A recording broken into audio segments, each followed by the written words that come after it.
Hello and welcome to the Internet of Things Made Simple. I'm honourable. This is special mini episode 13. Thanks for joining us. As always, shout out to our new listeners. Welcome aboard. Check out our webpage, theinternetofThingsMadeSimple.com. Go figure. And as always, I humbly ask, subscribe to this podcast using your favorite podcast service. To start, I wanted to announce a change to the format on all episodes going forward. If you've ever done a podcast before, you'll know more about this. I didn't know this when I started it, but I wasn't aware of all the work that's involved in a podcast. You need to find a great topic. You got to do some research. So you don't want to sound like you don't know what you're talking about. And then you got to write the basis of the episode. Now, I don't use a script. I just kind of wing it, but you still need to have an outline to sound like you have some kind of organizational skills. From there, you have the recording, which takes a lot longer than you might think. And finally, you have the editing. Now, I don't have a professional engineer working with me. In fact, I don't have any help at all. It's just me doing all of this. So when you put all this together, doing a weekly podcast takes up a lot of time. For some, the podcast is their source of income. But for me, it's not. I had to do all the work in the podcast around my day-to-day work. Well, things, like as they often do in life, have gotten a bit busier. So going forward, I'm still going to do the podcast, but I'm only going to do mini episodes as opposed to any full-length ones. This means that episodes are going to be shorter, 6 to 15 minutes or so. It kind of depends on how much I have to say about a certain topic. Based on the fact that mini episodes have had more downloads than full-length episodes, I doubt most of you would mind anyways. This mini episode, to get started, is all about Cat-M. While 5G is all the rage when it comes to the world of smartphones, I've stated before that Cat-M, and possibly NB-IoT, and definitely in some parts of the world, are where most businesses should focus their IoT-based attention. For those of you who don't know all about Cat-M, here's a short primer. Experienced listeners, go off, grab a beer, coffee, come back in a couple of minutes. You won't miss anything. For the first few generations of the life of IoT devices piggybacked onto networks that were set up for smartphones to use. It started out with 2G, which was the network for the first iPhone. 3G opened up mobile messaging. And currently, most of us in the world are using 4G, which allows videos to be streamed in real time, as well as other applications. Sure, you're going to see IoT applications use all that great power of 5G. I guarantee it, and we've talked about that. But most IoT applications are not that data hungry. For them, slow is fine. While there have been IoT-only networks for years by parties other than the carriers, there's never been one that's offered by the carriers that offers such a compelling ROI for many customers.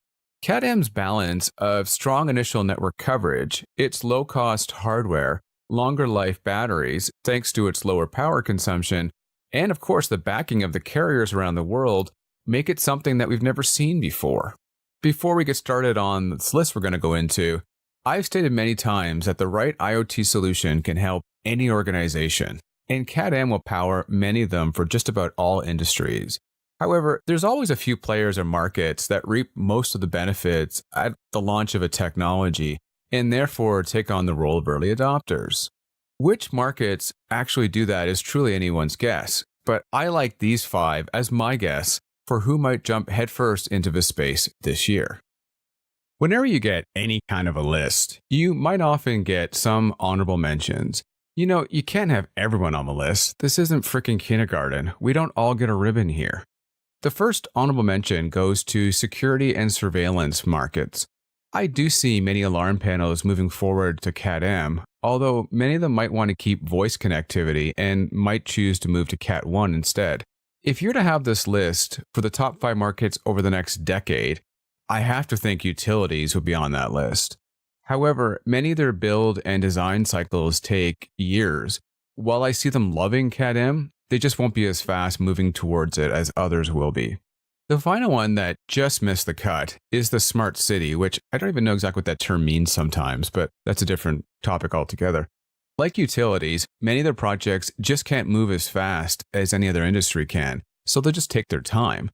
The other reason for excluding smart city is I'm not sure how many of them will opt for a private network, like using technologies like LoRa, as I've mentioned before, like the city of Calgary uses. That offers a compelling ROI for organizations that have a lot of assets in a relatively fixed environment and that does describe most cities. Let's get on to this list. As always, I welcome your feedback on what you liked and what you didn't like. I'll have our contact information at the end of the podcast. There's no particular order here. These are all big areas for CAD-M, so I'm just going to start into the first one, which is healthcare. Like a lot of industries listed, this is such a wide space. Whether where you live is covered by a private or public plan, it doesn't matter. There's a big push to reduce cost for healthcare, and the power of monitoring brought on by CAD-M is very appealing for many parts of healthcare. I see a number of medical-focused wearables and devices using CAD-M, like heart rate monitors, blood sugar readers, medication dispensers, and more. They're going to start to move away from landline and even Wi-Fi based systems, as CAD-M offers a very compelling cost and benefit balance. In a hospital setting, it won't be long before many devices come with built-in connectivity from CAD-M. Think MRI machines, X-ray scanners, crash carts, cleaning machines. That's kind of along the list, and I'm sure there's 20 more there. Finally, I think hospitals will look to use the power of CAD-M to power monitoring solutions to get patients who may be on the fence about being sent home to get them sent home earlier. It's a lot cheaper to keep someone in their home with a part-time nurse or aide coming by than it is to have them in a full-staffed hospital. It's also going to power many home-based solutions that'll help keep seniors and those who might need extra help in their home in the first place. And this could also include people with different cognitive disabilities as well. The second main area is transport and logistics. And again, it's equally as massive as healthcare, probably even bigger, I'm not sure. And to summarize what this is in my mind, it's the whole field of moving goods and merchandise around, not people. That's a different part I'm looking at. This has long been an area that's used some kind of IoT. They've tracked their planes, trains, automobiles. CAD-M offers the power of low-cost connectivity to do so and even more. It should help to increase the ROI for devices that didn't quite make sense to track. It's going to make sense now. It also offers an even lower cost battery operated device. And that, when you combine that with the cost of airtime expected to go down, I think you're going to see CAD-M used to track even more containers, skids, and packages very soon. And finally, many logistic companies use temporary storage areas, especially for larger items. You often see cars out in a field somewhere, look like they're planting Chevrolets. That's a temporary space. CAD-M is going to power many more sensor-based applications that's going to make it ideal for things that aren't going to be there very long. The third area, I'm seeing a pattern here, is also a $1 trillion industry, and that's agriculture. I did a full podcast, 2 parts actually, on smart food, so if you want to learn more about IoT in the space, by all means, please check those out. Here I'm focusing more on monitoring applications that will be powered by CAD-M. On the farm, you can envision CAD-M-based tracking solutions for vehicles, water levels, ambient temperature, crop growth, and probably 20 more things. One key area as well is storage. Farmers store materials and consumables. Think lumber, fuel, seeds. And they also store crops after they're picked, like grain, fruit, vegetables. CAD-M powers sensors to let them know that they're being stored properly and not being stolen. I also see farmers using CAD-M-based solutions much more than RFID for tracking valuable livestock and other animals. And the joke that I used in the podcast on smart food was, yes, we actually have a Fitbit for cows. The fourth one is kind of similar to agriculture in that you might not think of construction as being that high tech. And you know what? You're right. In most surveys, this industry has ranked among the bottom in technology acceptance and deployments levels for decades. I do see CAD-M helping them change this just a little bit. The first area is environmental monitoring. Construction sites of all sizes are dangerous places. I don't know how we can ever prevent that. Keeping track of different conditions like heat, cold, vibration, and humidity levels kind of makes sense, and I see most of them using CAD-M as their backbone, and this should help to increase safety. Now, I've used the example of a porta potty before. I see a number of pieces of equipment that there was no way it made financial sense to track at a site before, now finally making sense. I've also spoken about the fencing around the site, which could be tracked, as well as some very low-cost machinery. To finish off this section, expect to see construction companies move more into the wearable space, not just wrist-worn wearables, but even chest straps and smart clothing. They're going to see how their workers are doing, especially those operating heavy machinery like cranes. CAD-M offers a beautiful experience for such devices.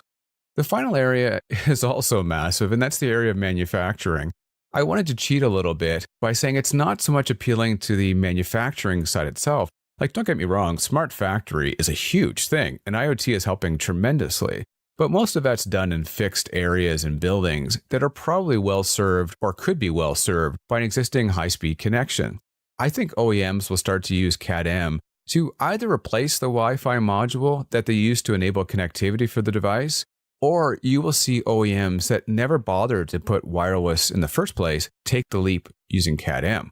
The goal is to get information from their product about usability, performance, and in some cases, they may wish to enable connectivity for their customers' use. I've talked about this to death, but by relying on Wi-Fi, you just had to hope and pray that the end customer saw a reason to not only connect the device, but keep it connected. And that's something that they didn't always do. By taking connectivity into your own hands, the OEM can be assured that the device is always talking to them. For those who have never used connectivity inside their device before, CAD-M offers a compelling offer. Its modules are not nearly as power hungry as previous cellular technologies were. They are going to be lower cost, and as I mentioned, I expect the ongoing airtime bill to be much easier for them to absorb. I do see CAD-M bringing in just a whole new swath of customers into the mix, more than any other recent cellular technology, and as I mentioned before, NB-IoT should do that as well. Well, thanks again for listening. I hope you enjoyed this mini podcast. When you put a list like this together, you're no doubt going to get people who disagree with some or all of your choices. That's kind of what makes it fun. So whether you agree or disagree, I do want to hear from you.